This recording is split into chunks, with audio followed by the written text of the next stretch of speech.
A routine traffic stop took an unexpected turn when Officer Dan Baker realized who he was confronting. It was late afternoon, and the sun cast a warm, golden glow over the peaceful streets of Fairview Heights, Missouri.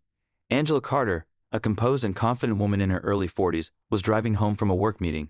Her sleek black Tesla moved smoothly along the road, a reminder of how far she had come. But the tranquility of the drive was interrupted when the unmistakable red and blue lights of a police siren flashed in her rearview mirror. Her pulse quickened, not from fear, but from frustration, as she was sure she hadn't committed any violation. She checked her speedometer and confirmed she was well below the limit.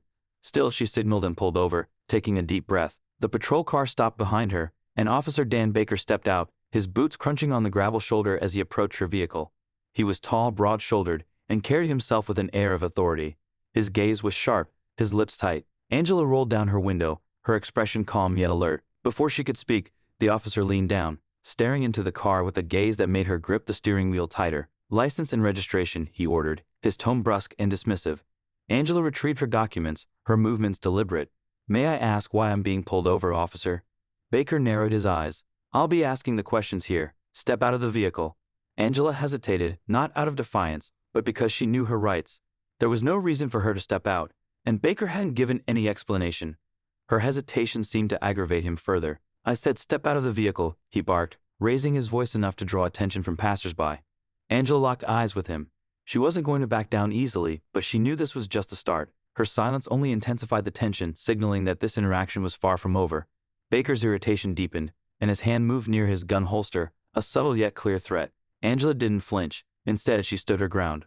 "Officer, I'm happy to comply if you can provide a valid reason for asking me to step out," she said firmly, her voice unwavering. His jaw tightened as he leaned closer to the window. "You're acting suspicious. This is my call, and I don't have to explain myself to you." Angela exhaled slowly, resisting the urge to escalate the situation. She unlocked her car door and stepped out, standing tall despite Baker's imposing presence. She wore a navy blazer over a crisp white blouse, her appearance immaculate. But if Baker noticed, he didn't show it. "Hands where I can see them," he ordered, stepping back as if expecting her to make a sudden move. Angela complied, raising her hands slightly, though the gesture felt both unnecessary and humiliating. By now, a small crowd had gathered, murmuring among themselves. "You're driving an expensive car in a neighborhood where we don't often see visitors," Baker remarked, letting the implication hang in the air. Angela's jaw tightened, but she kept her expression neutral. "Are you saying I don't belong here?" Baker smirked. "I'm saying it's my job to make sure everything checks out. Where are you headed, ma'am?" "Home." Angela replied simply.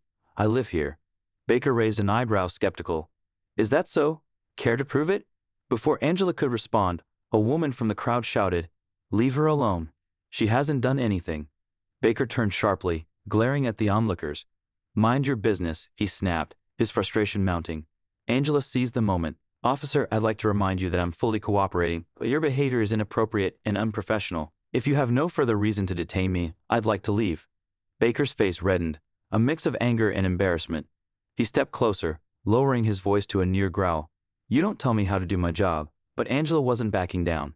The tension in the air was palpable, and everyone could feel the standoff approaching its breaking point. Angela remained calm, her gaze unwavering. She had faced men like Baker before, men who thought authority gave them the right to belittle others. But she also knew the power of staying composed. Every word, every gesture, every moment of silence was a choice, and today she chose to make Baker dig his own hole. "Officer," she began, her voice calm but sharp, "I'm well aware of my rights. Unless you have probable cause or evidence that I've committed an offense, you have no grounds to detain me." The crowd murmured in approval, emboldened by her confidence.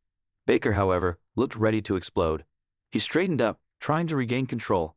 "I don't need a lecture on the law from you," he snapped. "You think you can talk your way out of this because you're—" He stopped himself, but the implication hung heavily in the air.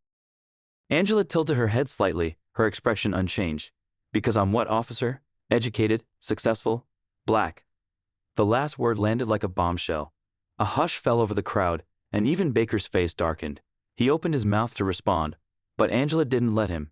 "You should know," she continued, "that I have no problem escalating this if necessary. This encounter is being documented."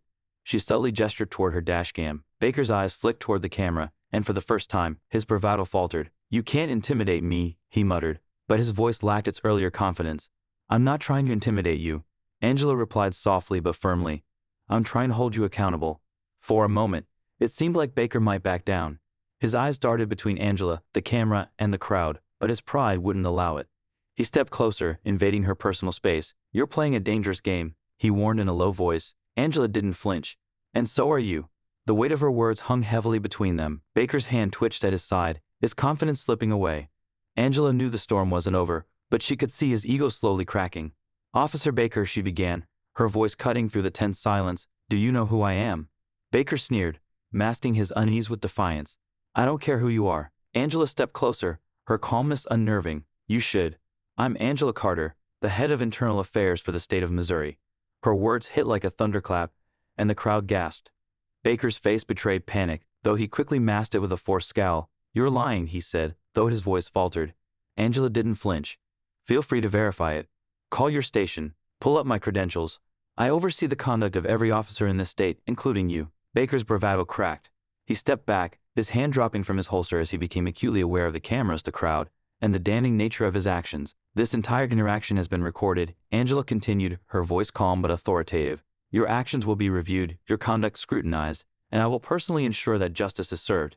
Baker's mouth opened and closed, but he had no response. The power dynamic had shifted completely, and the crowd could see it. A young man in the crowd raised his phone and shouted, "Yeah, you better listen to her." The crowd murmured in agreement, emboldened by Angela's quiet strength.